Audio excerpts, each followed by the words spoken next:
Hello everyone. સમાવેશી શિક્ષણ અને વિશિષ્ટ જરૂરિયાત ધરાવતા બાળકો અંગે સમજ.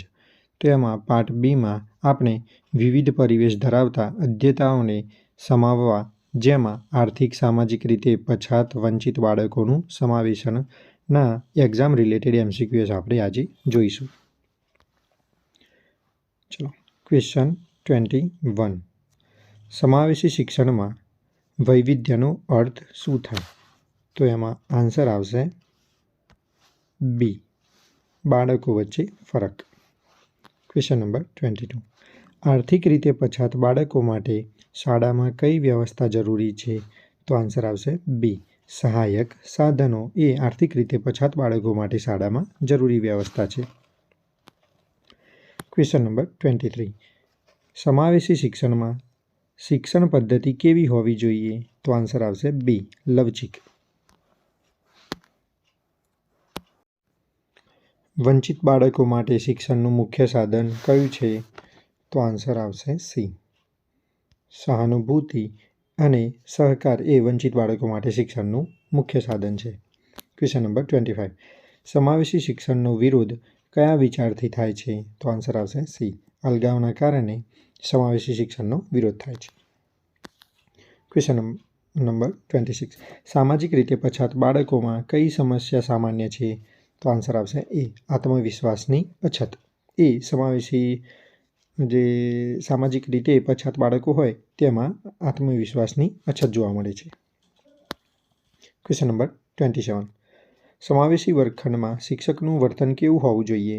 તો આન્સર આવશે બી, સહાયક પ્રકારનું વર્તન હોવું જોઈએ. Question number 28.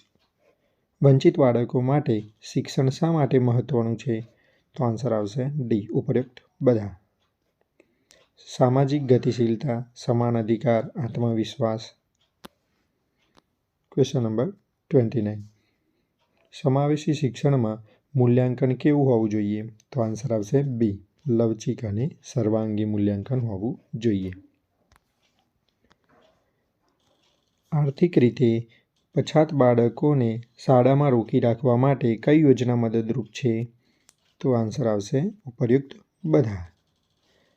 Scholarship, mid day meal, મફત યુનિફોર્મ. Question number 31. સમાવેશી શિક્ષણનો આધાર કઈ સંવૈધાનિક મૂલ્ય પર છે? તો આન્સર આવશે ડી, ઉપરોક્ત બધા. સ્વતંત્રતા, સમાનતા, ન્યાય. Question number 32. વંચિત બાળકોને મુખ્ય ધારામાં લાવવાની પ્રક્રિયાને શું કહે છે? તો આન્સર આવશે બી, સમાવેશ કહેવાય. વંચિત બાળકોને મુખ્ય ધારામાં લાવવાની પ્રક્રિયાને સમાવેશ કહેવાય. સમાવેશી શિક્ષણમાં સહપાઠીઓની ભૂમિકા શું છે? તો આન્સર આવશે બી, સહયોગ વધારવાની. Question number 34. આર્થિક સામાજિક પછાતપણું મુખ્યત્વે કઈ બાબતને અસર કરે છે? તો આન્સર આવશે એ, શીખવાની તકને અસર કરે છે. સમાવેશી શિક્ષણમાં માતા પિતાની ભૂમિકા શું છે? તો બી, સહયોગી તરીકેની. વંચિત બાળકો માટે શિક્ષણમાં સૌથી મોટી અડચણ કઈ છે? તો આન્સર આવશે ગરીબી. સમાવેશી શિક્ષણ કયા પ્રકારના સમાજને પ્રોત્સાહન આપે છે? તો આવશે ન્યાયસભર.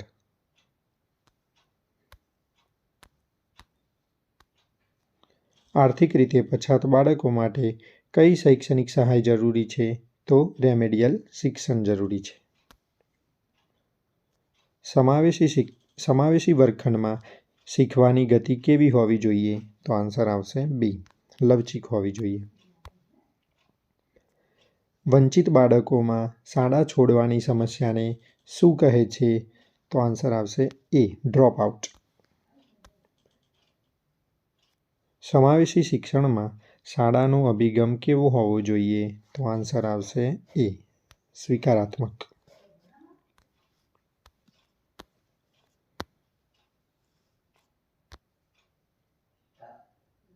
આર્થિક રીતે પછાત બાળકો માટે મફત શિક્ષણનો હક કયા કાયદામાં છે? તો આન્સર આવશે એ, RTE અધિનિયમમાં છે. ક્વેશ્ચન 3. સમાવેશી શિક્ષણમાં ભણતરનો ભાર કેવો હોવો જોઈએ? તો આન્સર આવશે બી, સંતુલિત હોવો જોઈએ ભણતરનો ભાર. Question number 44. વંચિત બાળકો માટે સૌથી જરૂરી માનસિક જરૂરિયાત કઈ છે? તો આન્સર આવશે બી, સ્વીકાર.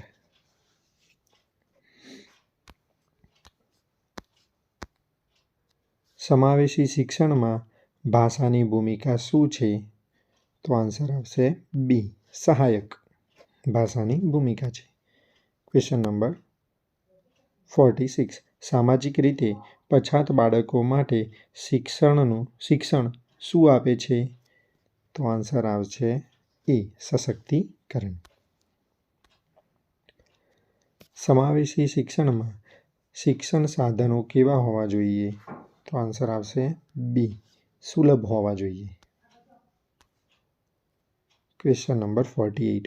વંચિત બાળકોને સમાન તક આપવા માટે શું જરૂરી છે? તો આન્સર આવશે બી, જરૂર મુજબની સહાય જરૂરી છે. Question number 49. સમાવેશી શિક્ષણ કઈ પ્રકારની શિક્ષણને પ્રોત્સાહન આપે છે? તો આન્સર આવશે એ, સહયોગી શિક્ષણ કરી દેજો. આમાં લખવામાં ટાઈપિંગમાં મિસ્ટેક થયેલી છે. આર્થિક રીતે પછાત બાળકો માટે શાળા વાતાવરણ કેવું હોવું જોઈએ? તો આન્સર આવશે બી, સહાયક પ્રકારનું હોવું જોઈએ. ચલો, ક્વેશ્ચન નંબર 51. સમાવેશી શિક્ષણમાં ભેદભાવ કરવો શું છે? તો આન્સર આવશે સી, અયોગ્ય. ભેદભાવ કરવો યોગ્ય નથી.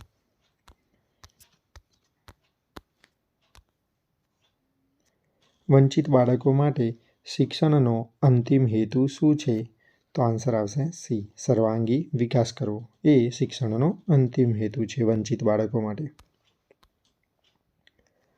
સમાવેશી શિક્ષણમાં સમાનતાનો અર્થ શું થાય?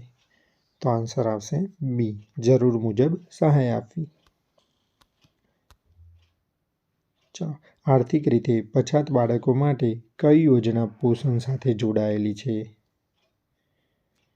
તો આન્સર આવશે બી, મિડ ડે મીલ, જેમાં પોષણ માટે જમવાનું આપવામાં આવે છે. સમાવેશી શિક્ષણમાં શિક્ષકને શું ટાળવું જોઈએ? તો આન્સર આવશે સી, ભેદભાવ એ શિક્ષકને ટાળવો જોઈએ. Question number 56. વંચિત બાળકોમાં શીખવાની મુશ્કેલીનું મુખ્ય કારણ શું છે? તો આન્સર આવશે બી, વાતાવરણ એ વંચિત બાળકોમાં શીખવાની મુશ્કેલીનું મુખ્ય કારણ એ વાતાવરણ છે. Question number 57. સમાવેશી શિક્ષણ કઈ સંસ્થાથી શરૂ થાય છે? તો આન્સર આવશે ડી, ઉપયુક્ત બધા.